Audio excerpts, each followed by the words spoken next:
Double here at Jacob11, breaking down some stacking options for tonight's slate. Not a ton that I'm in love with. There's a couple that do stand out. Talked about the Cubs last night. This is an offense that should wake up the rest of the way. Had a good matchup in Kevin Gossman. They have another good matchup in Wade Miley, who allowing a 368 WOBA to righties this year. Strikeout rate starting to come down. Is rolling a decent amount of ground balls, but overall, you look at some of these guys. Chris Bryant, phenomenal numbers against lefties, 428 WOBA, 324 ISO. Wilson Contreras, 354 WOBA, 197 ISO. Ian Happ's, switch hitter, 358 WOBA, 227 ISO. Even though mine, Addison Russell, Javier Baez, these are guys that you can look. Albert Almora.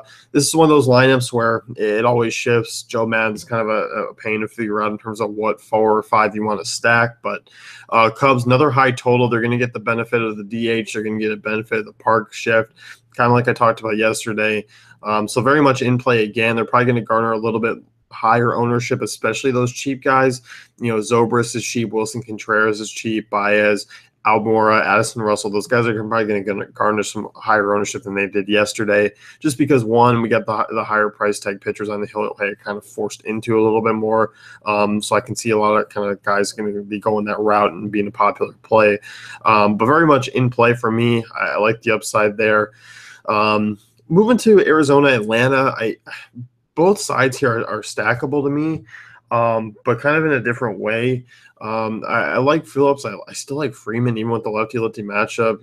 Kemp, and if we can get kind of like a cheap catcher in there, like Kurt Suzuki, Dansby Swanson maybe slips up into the order. If we can get a 4 that's consistent, I like it against Corbin, just given the fact that Corbin's a guy I like to target.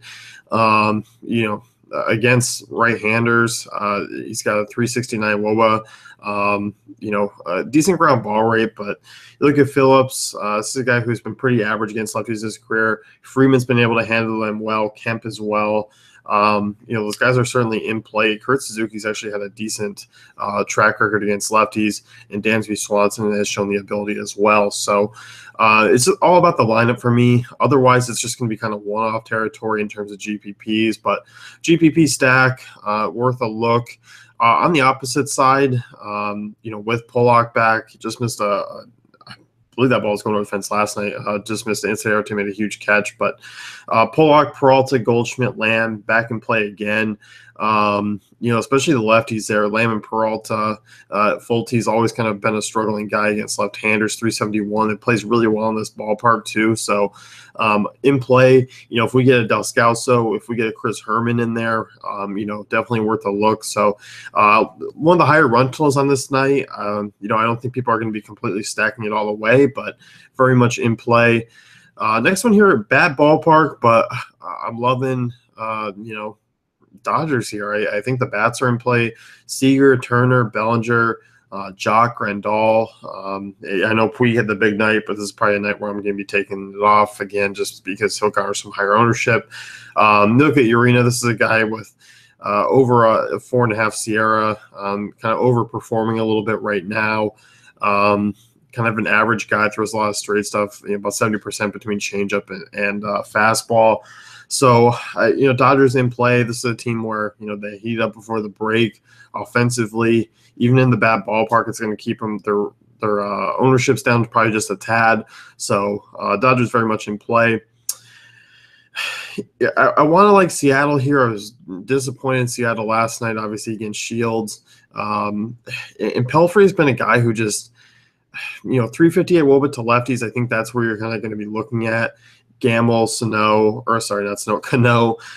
Kyle Seager. I think those are the bats that you can consider. Obviously, you can still toss in Cruz and Segura against them. So Seattle in play. If people want to hop off, if it's getting kind of, people are done with Seattle after last night and kind of done picking on Pelfrey as well, who Pelfrey's been a tough one. If you've been stacking against Pelfrey, I kind of got off the wagon over his last few starts, but for the most part, he's starting to kind of fall off again. He did, he pitched in Coors, pitched in Oakland, struggled a little bit. Texas, he struggled a little bit. So starting to kind of fall off a bit. He's kind of been bend don't break for most of the season, but we can start kind of getting a big outing here. I don't mind the look. So I'll definitely hop back on Seattle and play them. Outside of that, though, I mean, I think we're looking at basically those teams. Washington in play, just depending on what that lineup looks like. I know Zimmerman's banged up. We look at also Daniel Murphy, who sat out last night, so kind of got a crappy lineup.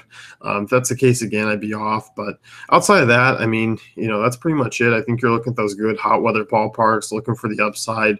But expect the Cubs ownership to be a little bit different from last night. So that's going to wrap it up. You can head over to DaveFantasyCafe.com, check out our great tools and content.